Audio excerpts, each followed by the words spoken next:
I'm Isa Lavahun. This is SEO in 2023 Additional Insights.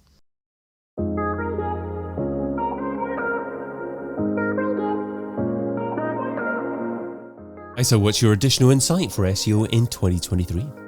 My additional insight is it's all about personalisation.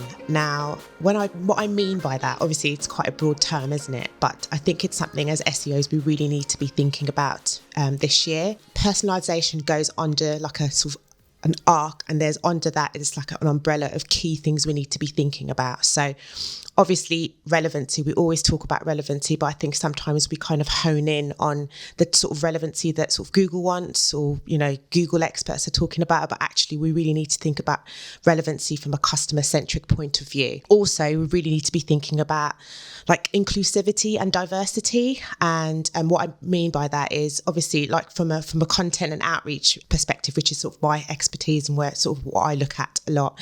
Google loves a backlink profile with really, really nice deferring domains. And to kind of get those deferring domains, if you kind of keep targeting the same audience all the time, you're not really going to get the links from different types of audiences and different types of publications. So you really need to think about your strategy and how you're going to get the reach out there to different audiences that are still relevant to you and your business, but that you're kind of thinking a little bit out of the box. I'd also say in terms of personalization, accessibility is something that sometimes we miss. We don't really do like as we should be doing it all the time. So accessibility in terms of sort of languages. Obviously I know not everyone can afford kind of translation, but it's something that you need to think about. Accessibility also with like adding alt text to images or font sizes, all that kind of stuff to make sure that we're being really inclusive with kind of audiences we're bringing in. And I would also say, you know, thinking about, lots and lots of AI stuff is coming along. That's coming hard and fast. So I think it's never been more important to really think about how we think about creating content for the audiences that we want to see. So at the moment, I think sometimes as SEOs, we kind of think Google wants this, Google wants that, but actually Google wants what audiences want. So I think sometimes we need to take a step back and actually go, okay, how can we kind of reach to our audiences in a way that's going to resonate with them, rather than always kind of thinking about the sort of the SEO Google handbook. So when you started off saying it's all about personalization, my general digital marketing head went, that means that it's about different content delivered to different users and personalizing everything that you do towards different individuals. But I'm presuming that you mean actually finding a very specific target audience that's appropriate for your business and writing to them, as opposed to personalizing your content for each individual. Absolutely. I think it's about just expanding your segmentation, essentially. Sometimes what we do, especially in the marketing world, and, you know, SEOs, a lot of the time we're out of the marketing conversation when people are thinking from a brand perspective or above the line perspective, and people kind of go, here's our ABC customer, and those are the ones that we need to kind of target. And I think in terms of personalization, it's expanding that out a lot more to kind of think about who else could be. So if you think about a triangle and you've got your ABC customer, yes, absolutely, it's relevant for you to cater to them and reach them. But actually you need to think about sort of at the bottom of the sort of triangle with the other audiences that you could reach out to at different points of the year, or with different products, or with different experts that you've got on hand that you can speak to, that can kind of, you just get that wider reach if you think about that in terms of sort of strategy. So if you decide that you're talking to a fairly niche audience, but you believe that other people out there will be interested in what you do and your products and your services, how do you go about pinpointing who that new audience is, and how do you go about finding them? Great question. So this is where kind of insight tools come in really handy. So using things like sort of Answer the Public, Exploding Topics, so you can literally find out what's trending in different areas where you as a niche, you know, product or business or service can tap into a certain audience or certain theme where you could join the conversation in an authentic, relevant and authoritative way. Okay, superb. And do you attempt to tailor the content that's already on your website to match the needs and desires of this new audience, or do you create separate content targeting these separate personas, if you like? Yeah, I think it depends in terms of if you need to if you're looking at your performance. Obviously, if it's not broke, don't fix it. So if you're looking at performance of the content that you have already, if there's ones that is performing really well and it's doing the kind of job, then I don't think there's any sort of like prioritization to change that. But absolutely, with the ones that, you know, the pages that aren't performing well that you've kind of created for a reason, then it's definitely a good idea to go in and have a look at it and see how you could tailor it, tweak it, change it slightly to kind of attract different audiences. So for example, it's not always about writing a 3,000 word, you know, article. It's not always the way to kind of engage with the audience. If you've got a really visual kind of, if you're a beauty or a fashion or kind of a home, you could do like how-to videos, or you could do any kind of different types of content formats that's actually going to get new audiences in that you can engage with. So for example, let's say there was a client, not a client, but a brand that I did a case study that I looked at and kind of sort of thought about ways that they could create different kind of content for audiences that they might not be sort of engaging with. So the brand in question is a company that sells like at-home fitness equipment. So at-home fitness equipment, so like, you know, mats and weight training stuff and skipping ropes and all that kind of stuff. And when you go on their website, it's sort of targeted at you know, an audience that is right for them. So you'd have like personal trainers, like yoga instructors, people who are like really fitness savvy and like to do stuff at home. But actually there's so much more that they could be sort of engaging with. So one could be like over 50s, for instance. There's people who are like, you know, we've never been more fit as the older we get. So there's people who kind of like want to train at home that might be a bit older. There's nothing really, there's no training tips, there's no content to kind of engage with them, when they could be like a key customer that actually has got the spending power that they could be like, you know, attracting. Then we've got, you know, audiences, you know, with living with disabilities who, again, really savvy in fitness, and there's no content to serve them either. You know, fitness is also about mental health. There's no content in there about, you know, the different types of fitness you could do to kind of, you know, to help with mental health. So this is just like a classic example of how you've got a brand that's kind of, you know, doing content for their target audience, but not really thinking about the different types of audiences that they could be creating content for, to bring into the fold and get the wider reach, essentially. So, and again, that's where you get the wider reach, the wider brand awareness, loads of lovely referring domains from kind of different publications, and you're kind of killing loads of birds with one stone. So that's talking about finding new audiences and creating new content for new audiences there. But earlier on, you also talked about inclusivity and also diversity as well. And I would imagine for those two particular areas, you're talking about people who are reading your content and thinking it's just not resonating with me. I don't relate to it directly based upon my circumstance. So I would imagine for that particular scenario, it's about adapting your existing content as opposed to creating new content. Absolutely. So then it's just doing that bit of research and you know, taking a sit back seat, like all the kind of insight you can get from search data. It's telling you everything. You see what people are searching for and different types of audience that are searching for, and literally it gives you the idea of what you could be creating. So even if it's changing an image, like, you know, to make sure the image has got, you know, has representation, or like is what I was saying before, like accessibility, to make sure that you've got, you know, your font and everything is like clear enough for people that might not have, you know, the eyesight of the bigger audiences that you're catering for. Locality as well, you know, if you're a brand that can target people from a local point of view, it's something to kind of think about in that sense as well.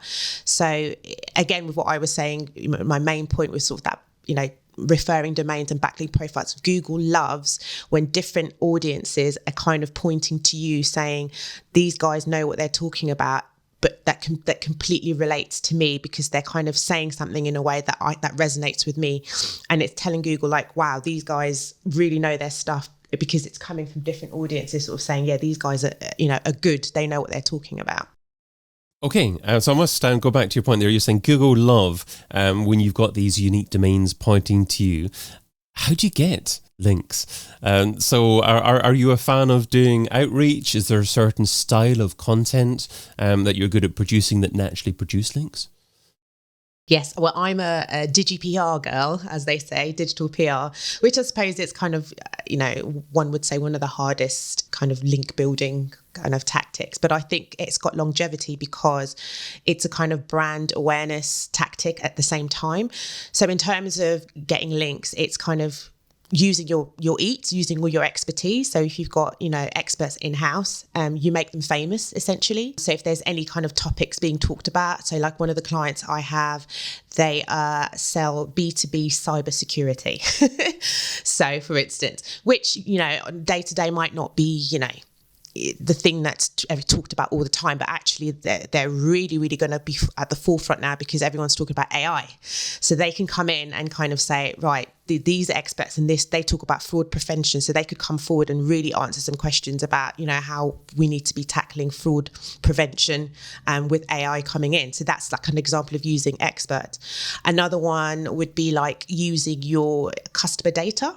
So if you've got any insight internally, either if it's sales insight or customer insight, where you can kind of say, actually, we're seeing a trend here where our customers are changing their behavior or buying certain things at a certain time, and you can use that data and kind of go out and sort of say, look, we've got this information for you, which would be useful to journalists. So essentially, with link building, in terms of the tactics I love to use, is thinking about content that the news agenda and the news cycle is going to find interesting.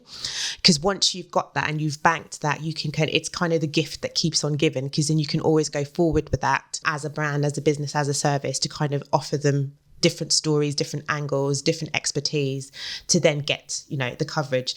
One thing I would say is sometimes if sort of traditional PR tactics, they would kind of do it and get the sort of coverage without really thinking about kind of getting that sort of link back. So I think you really do need to then work hand in hand with getting that news story out there, but then making sure you've got that content online that sort of A, supports that, and B, gives like a wider explanation of what you're saying and why you're saying it. Great. Okay. So I loved your first example there of talking about your B2B company there that might want to get involved with the conversation when it's about AI, certainly as well. So do you tend to recommend your clients, or I suppose you do this for your clients, maybe defining certain categories of topic that happen to be being discussed as part of the news, and then when it happens, then immediately jump in there with a different perspective on things? Absolutely. So it's twofold in terms of that sort of agenda. So you would have a pre-planned sort of diary. There's always a budget every year. Summer always comes around where there's like hay fever. Christmas comes around every year.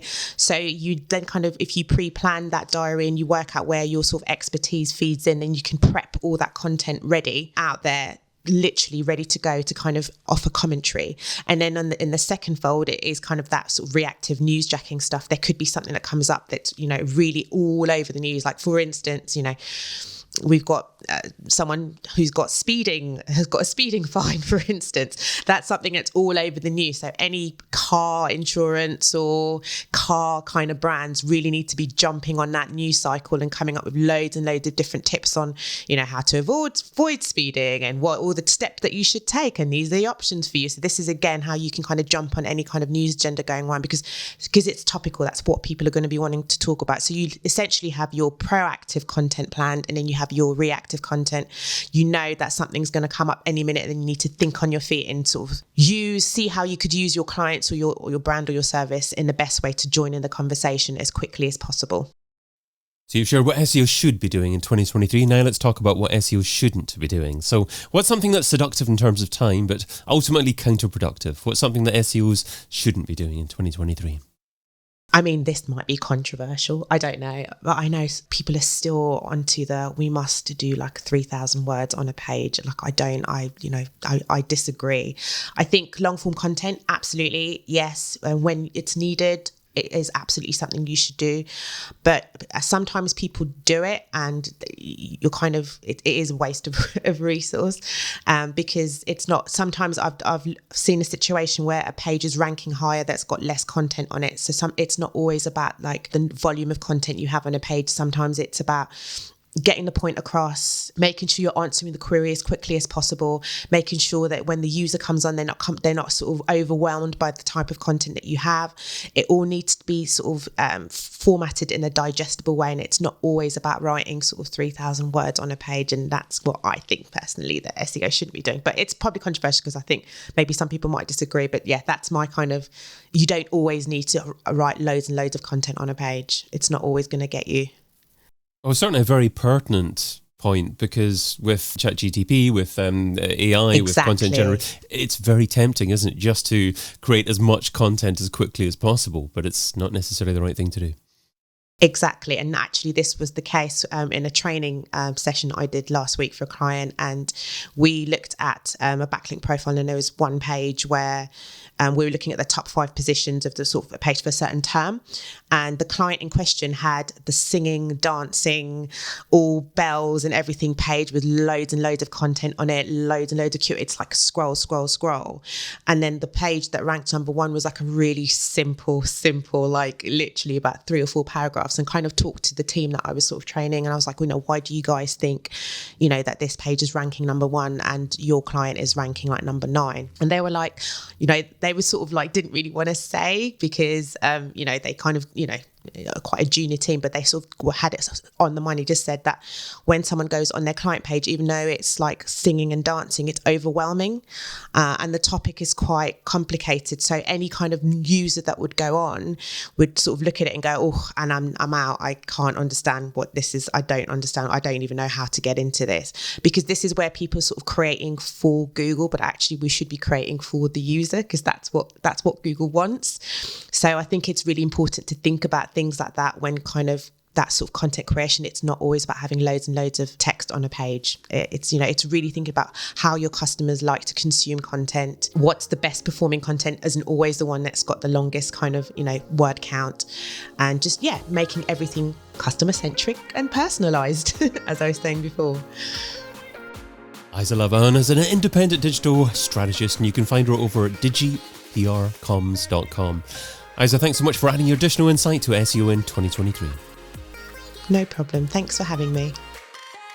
I've been your host, David Bain, and you've been listening to SEO in 2023 Additional Insights, a majestic series that complements the original SEO in 2023 podcast, video series, and book. Find out more over at seoin2023.com.